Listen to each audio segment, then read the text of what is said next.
Assalamualaikum, greetings of peace. In the morning, Farina Siddiqui once again. After the election, there are so many celebrations, there are so many disappointments, and there are so many regrets as well. When you know somebody who ran for election, you should know that it takes a big toll on their emotional, physical, financial health.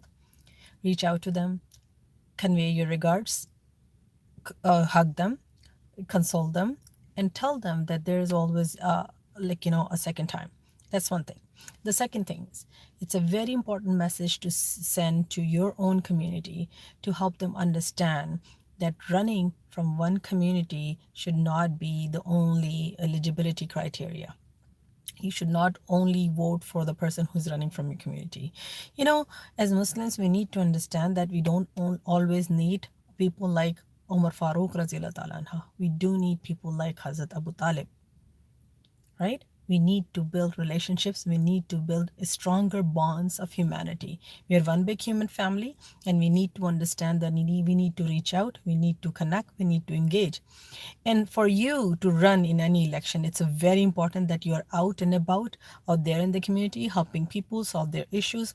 Do some community work, and there should be some kind of community work, community involvement, community advocacy, community activism under your belt when you run as a candidate for any office, right?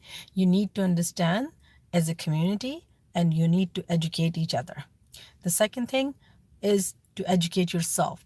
As voters, we don't do a good job.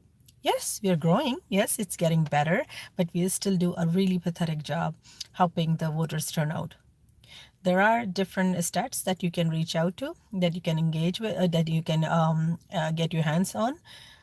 The voters turnout in our community is still very, very low, and we need to think about it. People will keep getting elected, the people that we don't like, right? So you need to think about it. Thank you so much.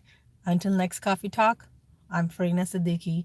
Keep listening, keep watching, and send me your feedback. Assalamu alaikum.